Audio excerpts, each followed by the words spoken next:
ကဲဒီနေ့ကျွန်တော်ရဲ့ customer နဲ့ follower တွေအတွက် Xiaomi CV2 လေးရဲ့ chat ချို့ကိုရှင်းပြပေးခြင်းပါတယ် Xiaomi CV2 လေးရဆိုရင်ကျွန်တော်တို့ screen size 6.55 inch နဲ့လာပြီးတော့ကင်မရာဆိုရင်လည်း50 megapixel နဲ့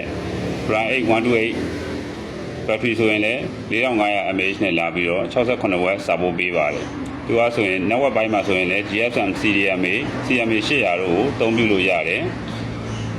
ကျွန်တော် body ဘိုင်းမှာဆိုရင်လည်းကျွန်တော်တို့တိတိကျကျကလေးနဲ့ကျွန်တော်မှန်ကုန်ကြိုက်တဲ့ customer တွေအတွက်အလေးချိန်ပိုင်းမှာဆိုရင်လည်း181 gram ပဲလေးတဲ့အတွက်ပေါ့ပါပါနဲ့ကျွန်တော်သုံးလို့အဆင်ပြေတဲ့အနေအထားမျိုးလေးရှိပါတယ်ရှေ့မှန်ဆိုလို့ရှိရင်လည်းကျွန်တော် Gorilla Glass 5ကိုသုံးပေးထားတဲ့အတွက်ကြောင့်မလို့အဆင်ပြေတဲ့အနေအထားမျိုးရှိတယ် Single ဆိုရင်လည်း Nano ဆင်း 2 ဆင်းဖြစ်မယ်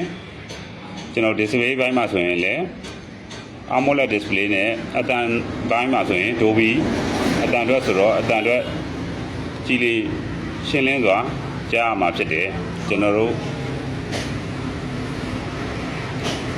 ကင်မရာဘိုင်းမှာဆိုရင်တော့50 megapixel တစ်လုံး20 megapixel တစ်လုံး2 megapixel တစ်လုံးကင်မရာ3လုံးပါမယ်ကျွန်တော်ဗီဒီယိုဘိုင်းမှာဆိုရင်လည်း 4K နဲ့30 frame per second ရတဲ့အတွက်ကြောင့်မလို့ဗီဒီယိုဘိုင်းရုပ်ထက်ဘိုင်းတော်တော်ရှင်းလင်းတဲ့ကြည်လင်ပြတ်သားတဲ့အနေအထားမျိုးရှိတယ်ကျွန်တော် speaker ဘိုင်းမှာဆိုရင်လည်းကျွန်တော်တို့အတန်အတွက်ကောင်းမွန်ပြီးတော့ကျတော့ Under finger display optical အနေနဲ့ပါရှိပြီးတော့ battery ဘိုင်းမှာဆိုရင်လည်း4500 mAh နဲ့ကျွန်တော်68 watt စာပို့ပေးပြီးတော့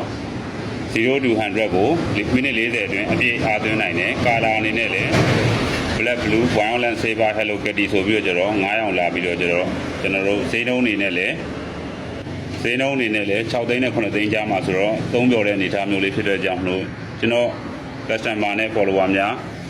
အလိုရှိရဆိုရင်ကျွန်တော်ဆိုင်လေးမှာရရှိနေပြီဖြစ်ကြောင်းအသိပေးကြောင်းကြားပါတယ်ခင်ဗျာ